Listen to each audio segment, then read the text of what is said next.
কে শ্রীরামকৃষ্ণ? ছোটবেলায় ওনার নাম ছিল গদাধর। জন্মেছিলেন সাধারণ একজন ব্রাহ্মণ পরিবারে, আর একটা গ্রামের মধ্যে, অজ গ্রাম একেবারে। এখনও কলকাতা থেকে কতক্ষণ লাগে ওদের গ্রামে যেতে। ওই গ্রামে শ্রীরামকৃষ্ণ আর তার পাশের গ্রামে মা শারদা জন্মেছিলেন বলেই রাস্তাঘাট অমুক তমুক এত তাড়াতাড়ি ভালো হলো। তো যাই হোক, এখনও এমন কিছু না, ওই রকম জায়গায় উনি জন্মেছিলেন। কিন্তু জন্মাবার পর থেকে প্রচণ্ড আনন্দ, ছোট্টবেলা থেকেই। আর একটা জিনিস অদ্ভুত লক্ষ্য করলে দেখা যায়, ওনাকে দেখলে লোকের আনন্দ হতো।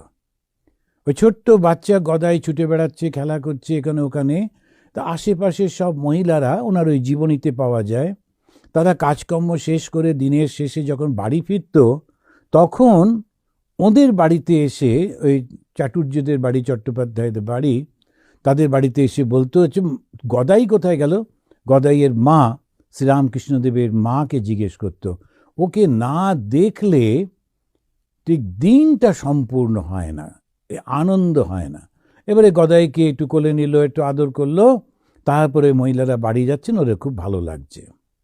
তো এই যেটা আমরা দেখছি, শ্রীরামকৃষ্ণ মধ্যে এত আনন্দ, নিজেও সারাক্ষণ আনন্দ রয়েছেন। শ্রীরামকৃষ্ণ তিনি স্কুলে যান, কিন্তু খুব একটা পড়াশোনায় মন নেই।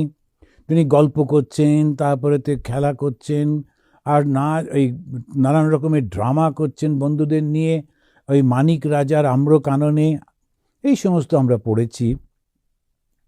সর্বদাই আনন্দে বিভোর হয়ে রয়েছেন। তার কারণ তিনি নিজেই আনন্দের স্বরূপ। ভগবানের স্বরূপ হচ্ছে আনন্দ। তো শ্রীরামকৃষ্ণ যেহেতু তিনি ভগবান, যেহেতু তিনি ঈশ্বর, তিনি এসেছেন ধর্মটা প্রতিষ্ঠা করবার জন্যে, মানুষকে ধর্মের পথে নিয়ে যাবার জন্যে, তাই তিনি তো আনন্দময়, সদা সর্বদা আনন্দময়। আর আমাদের কি শেখাচ্ছেন? আনন্দের পথে যাবার জন্যে। ধর্ম প্রতিষ্ঠা মানে ওই শিক্ষাটা দেওয়া, কেমন করে আনন্দ পাওয়া যায়।